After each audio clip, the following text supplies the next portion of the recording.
আমি RD ENT সেন্টারের তরফ থেকে বলছি। দেখুন, একটা পেশেন্ট মুর্শিদাবাদ থেকে এসছেন। উনি ওখানে বহু ডাক্তারকে দেখানোর পরে আমার কাছে এসছেন। ওনার যে সমস্যাটা ছিল, তা নাক বারবার বন্ধ হয়ে যেত। নাক বন্ধ থাকার জন্য মাথা ব্যথা হতো, বারবার ঠান্ডা লাগতো। শুধু তাই না, তার সঙ্গে ওনার প্রচুর পরিমাণে হাঁচি হতো। যে হাঁচি হতো কখনো হওয়ার জন্য, ধুলোবালির জন্য, কখনো স্মোক, যখন উনি রান্না করতেন তখন এত বেশি হাঁচি হতো, উনি স্বাভাবিক জীবনযাত্রা প্রায় হারিয়েই ফেলেছিলেন। তারপরে ওনার চিকিৎসা এখানে আসেন উনি কলকাতাতে আরডি ইএনটি সেন্টারে। আসার পরে আমি ওনার যে চিকিৎসা করছি, শুনে নিন এই পেশেন্টের কাছ থেকে। উনি কোথা থেকে এসছেন, কি সমস্যা ছিল, সব কিছু বলবেন ওনার নিজের মুখে। আমি মুর্শিদাবাদ থেকে এসেছি, মুর্শিদাবাদ জলঙ্গি থেকে এসেছি। আমার প্রচণ্ড মানে হাঁচির সমস্যা ছিল, মাথার যন্ত্রণা, আর হচ্ছে মানে গলা প্রচণ্ড ঠান্ডা লাগতো। আমি পুরো মানে 2 বছর ধরে ডাক্তার দেখিয়েছি, তা মানে আমাদের মুর্শিদাবাদেই ডাক্তার দেখিয়েছি, কোনো মানে আমি সুফল পাইনি। ওখানে বলেছিল আমার অ্যালার্জি প্রচণ্ড পরিমাণে ছিল, সেটা কোনো দিনও ভালো হবে না, সেটা বলেছিল। আমি এখানে এসে ডাক্তারবাবুর কাছে, RD ENT centre doctor Bimal Kumar মণ্ডলের কাছে এসে আমি অনেকটাই ভালো আছি, পুরোটাই ভালো হয়ে গেছি এমন মনে হয় আমার। আর সত্যি সেটাই হয়েছে আমার সঙ্গে।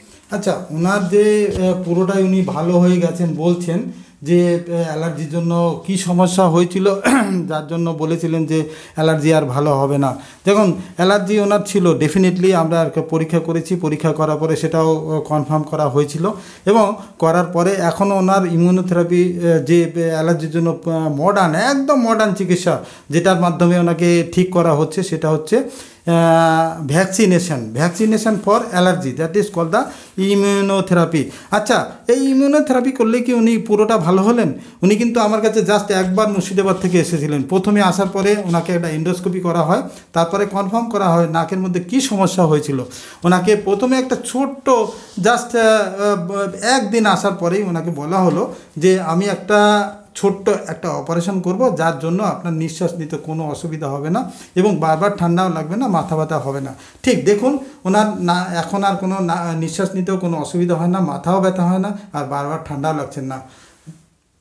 হ্যাঁ, আমার কোনো সমস্যাই নেই আর। প্রচণ্ড পরিমাণে আমার হাঁচি উঠতো, হাঁচি ওঠার জন্য মানে আমি কোনো মানে করতেই পারতাম না, এমন শরীর খারাপ হয়ে গেছিলো। ওখানকার ডাক্তারে আমাকে এমন পর্যায়ে নিয়ে চলে গিয়েছিলো যে আমাকে পাগলের ডাক্তারের কাছে পর্যন্ত চলে যেতে হয়েছিল। সেখানে গিয়ে আমি খুব অসুস্থ হয়ে পড়ি। তারপরে ডক্টর বিমল কুমার মণ্ডলের সাথে সঙ্গে এই নাক বন্ধ এবং বারবার ঠান্ডা লাগা, মাথা ব্যথা, এখন কি আর কোনোটাই আছে? না, কোনোটাই নেই। আমি সম্পূর্ণ দেখুন, ওনার মাথা ব্যথাও নেই, নাক বন্ধও নেই, এবং ওনার বারবার ঠান্ডা লাগা কোনোটাই নেই। এটা কিন্তু ম্যাজিকও নয়, আর কিছুই নয়, এটা ইমিউনোথেরাপিতে কিন্তু হয়নি। এটা ওনাকে এন্ডোস্কোপি করার পরে আমি ডিটেক্ট করি যে ওনার নাকের হাড় বাঁকা আছে, সাইনোসাইটিস আছে, এবং অস্টিমেটাল কমপ্লেক্স ব্লক আছে। এটার জন্য আমাকে একটা ছোট্ট অপারেশন করতে হয়। সেই অপারেশনটা হলো septoplasty, endoscopic septoplasty with bilateral face. ওনাকে করে যা যা কারেকশান করা দরকার পুরোটা করা হয়, এবং এখন উনি কিন্তু সম্পূর্ণরূপে সুস্থ। এটার জন্য বেশি সময়ের কোনো দরকারই হয় না, জাস্ট 1 ঘন্টা থেকে 1.5 ঘন্টার একটা ছোট্ট অপারেশন। দেখুন, ওনার নাকের কোনো গঠনগত পরিবর্তন হয়নি, কোনো রকম দাগ হয়নি, শুধু ভেতর থেকে অপারেশন করা, সেটা আলো দিয়ে হয় না, এটা ভিডিও এন্ডোস্কোপিক সার্জারি, যেটা একদম মডার্নাইজ সার্জারি, একদম ছোট্ট কিন্তু খুব সূক্ষ্মভাবে করতে হয়। একটা ফেস করলে এটা কিন্তু পুরোপুরি ভালো করা যায়, এবং দেখুন তার জ্বলন্ত উদাহরণ। এরকম অনেক পেশেন্টই আসছে যাদের অপারেশন করা হচ্ছে, সবাইকে দেখানো সম্ভব না। আমি আরও অনেক পেশেন্টকে এরকম দেখাবো, দেখতে থাকুন আমাদের এই আরডি সেন্টারের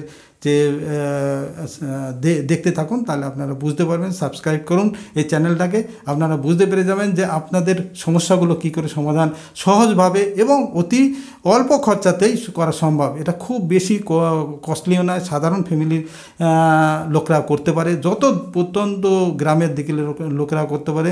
এখানে কিন্তু লক্ষ লক্ষ টাকার ব্যাপার না, বেশ অল্প সময়ের মধ্যে সহজভাবে, অতি সহজে সমস্যা সমাধানের একটা রাস্তা, যেটা পেশেন্ট পেতে পারে। নমস্কার।